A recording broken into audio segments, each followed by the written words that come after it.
Hey Taurus, it's Mama TPG with One Love, One Light. Welcome to your Love and Light reading. So we're going to get started with an Angels of Atlantis. I'll get a couple of those to see which archangels are here with us. What do we have for Taurus? And we have Gabriel, Balance. And I am going to read these, so if you don't want to listen to what the description has, then just fast forward through the reading part. And then we have Shamiel, Serenity. So balance and serenity. So I feel like this is definitely about where your energy's going. Your energy in balance and having peaceful time is what I'm getting here. But let's see what the book has to say. This is Gabriel, Balance, and I opened right to it. Nice. All right. It says, Gabriel wants you to know you have been too busy and wishes you to become more earthed, to take stock of past actions that have resulted in your life process becoming out of equilibrium. Whenever your yin-yang dualistic force moves out of balance, our energy drops. Gabriel asks you to create harmony by yielding to meditation and stillness so that the divine messengers may move your burdens.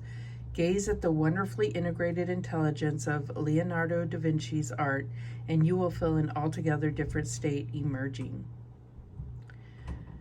Then, Om Mani Padme Hum, chanted 3 times, will rebalance your process as this mantra opens compassionate yielding in our hearts.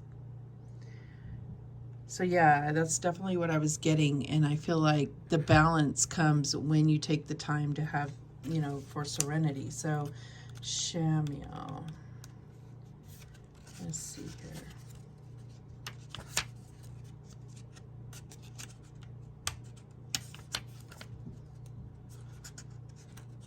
Oh, that sounded fun.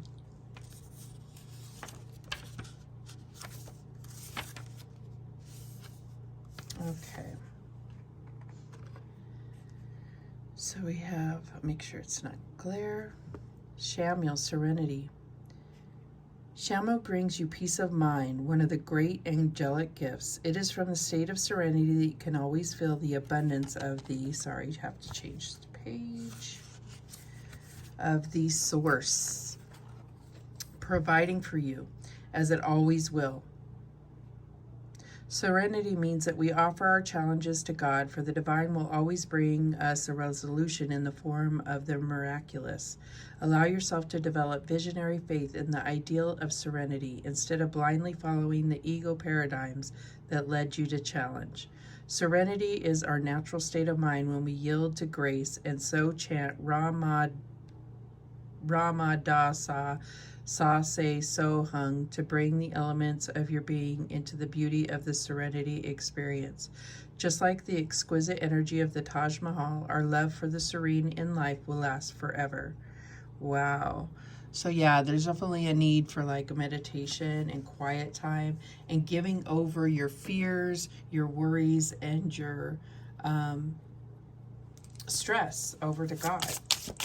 All right, so let's get a Sacred Sea Oracle as well for Taurus. Holy Spirit, what do we have for Taurus? What else do we have for Taurus?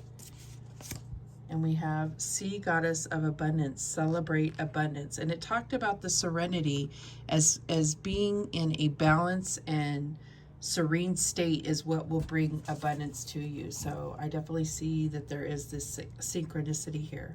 But we're going to also read the Sea Goddess, number 25. Okay.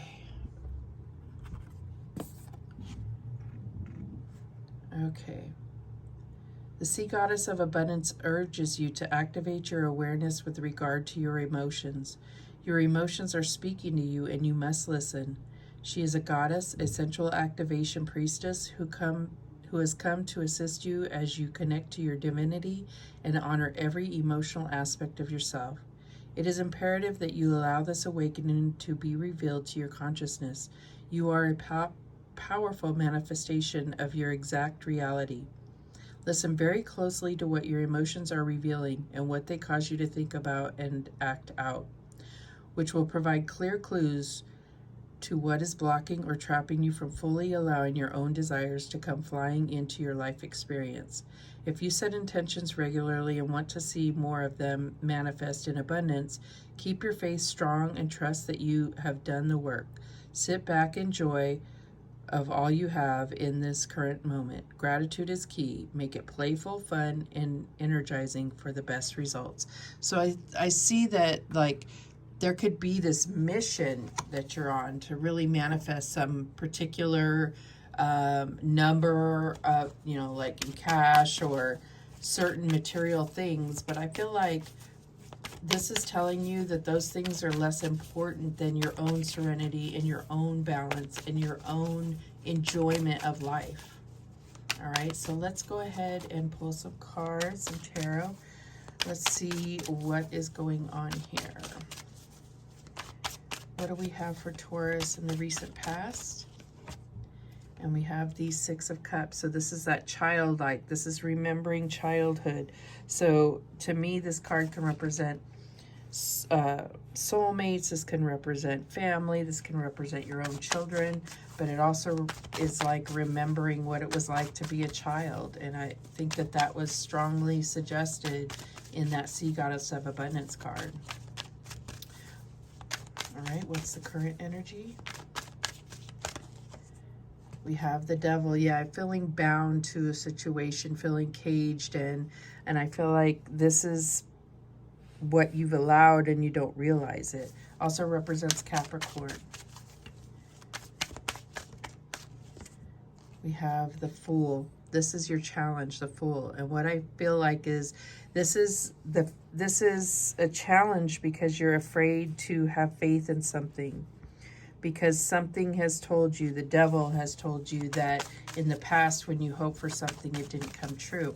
But that isn't really the case. It was, sometimes things are taken out of our path to protect us. So what is the advice here from Spirit? We have the Four of Swords. Yep.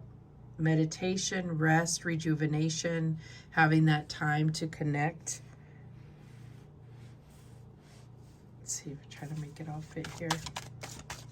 And what's the outcome here? Okay, that one flipped quickly. Three of Swords, yeah, time to heal. That's the main thing.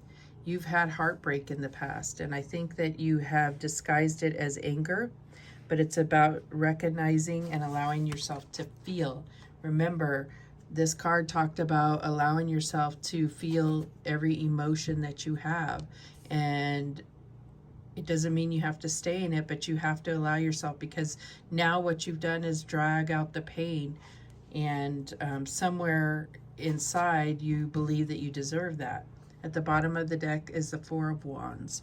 So I feel like, yeah, this is really talking about that stable 11-11 life, like, that awakening, that portal. Let's go ahead and clarify, what is the Six of Cups about? And we have the Two of Wands. So this is about making a plan moving forward. You have a choice. You're at a crossroads. Are you going to continue the way life is, or are you going to make the changes that you want to see in your life? What is the Devil here for? What is this really about? And we have the Five of Cups, sadness and not letting go, regret.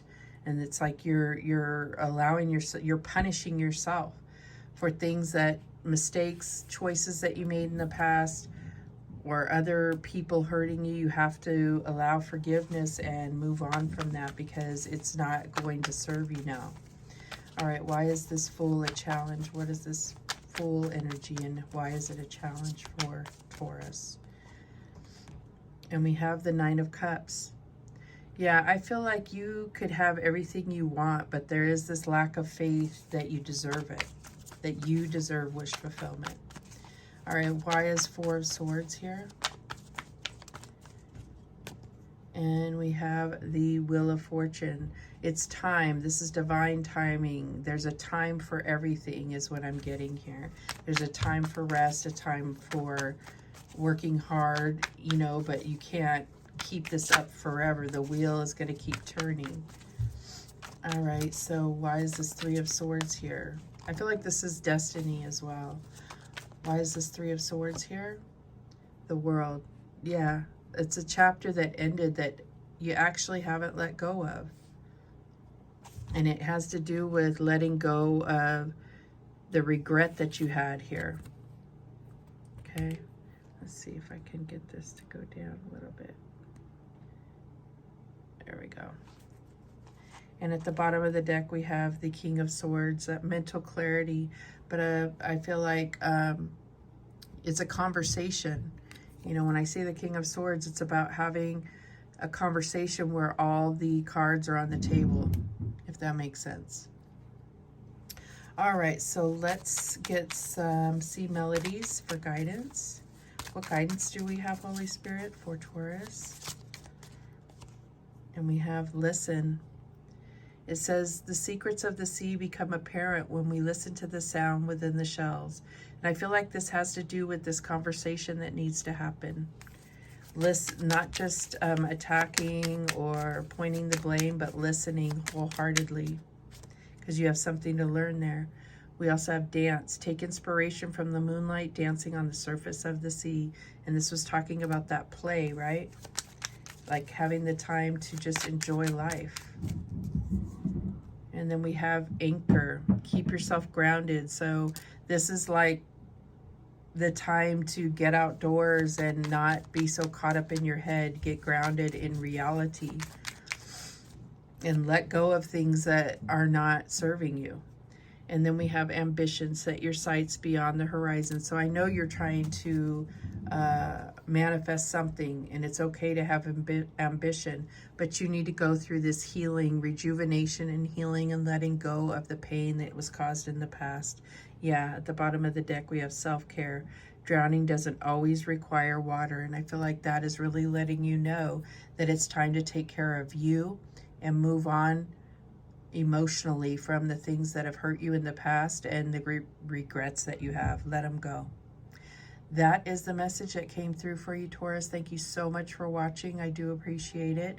Like, share, and subscribe. And remember, the universe has your back, and so do I. Take care.